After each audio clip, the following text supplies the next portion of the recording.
As I have already told that this may be the average value for the daily demand per head per day, but there are some fluctuations as based on the demand, like hourly, daily, seasonal. There are some peak values of demand. So in order to meet this demand, how do we know or how can we calculate these peak values? There are some empirical values by which we can actually calculate the peak values. And same as for the fire demand. Like during the fire, the water demand is pretty much high. So there are also some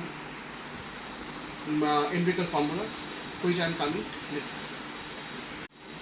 As I have already mentioned that during the fire, the water demand is very high, and we can calculate following some empirical formulas, and these are the formulas, and these formulas are based on the number of populations, and because the demand during fire is very high. The first formula is American Insurance Association, where Q is the required water quantity, which is measured in liter per minute. That is the fire demand as per the American Insurance Association. The Q is liter per minute. The supply should be in liter per minute, and the formula is this, where P is calculated in thousands. Same for the Cushing's formula. Here the unit is like this, and the formula is this one.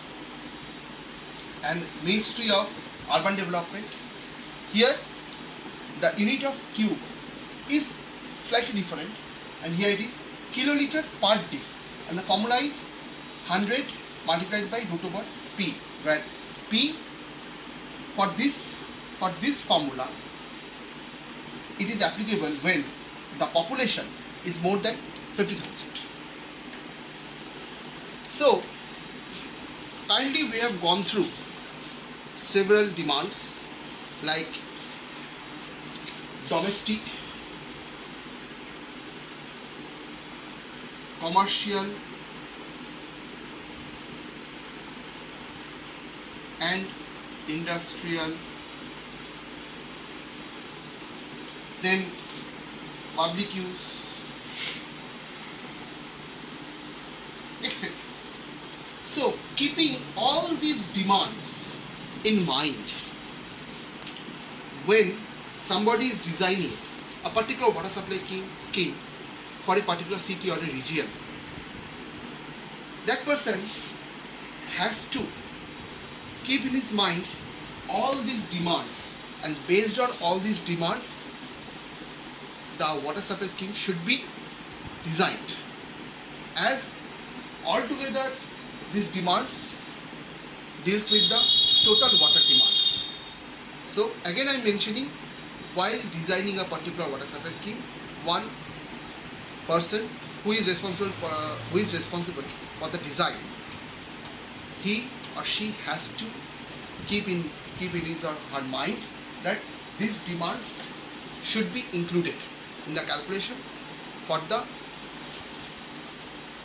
continuous supply of the water to the population.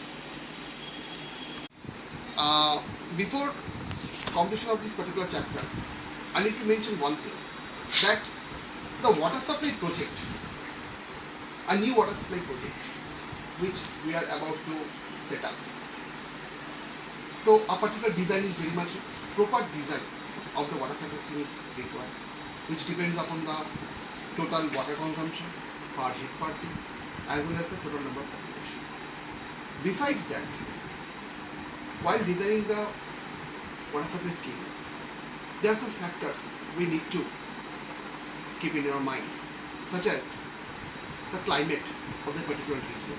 If it is hotter region, the water supply should be higher.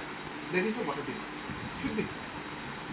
If it is a big city with industrial area, it is quite obvious that the water demand is higher with respect to the smaller cities or villages.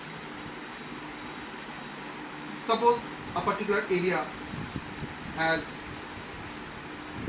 lots of hospitals, industry within the city limit. So while designing a water supply scheme, the water supply is higher, as well as the population is quite higher because of the industry, hospital. There is a chance for fire.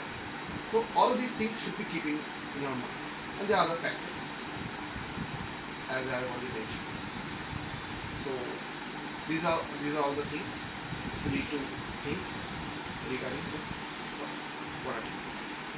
And last but not the least, which is, as I have already mentioned, the firefighting demand. These empirical formulas are based upon are concluded based on some standardized, internationally standardized corporations.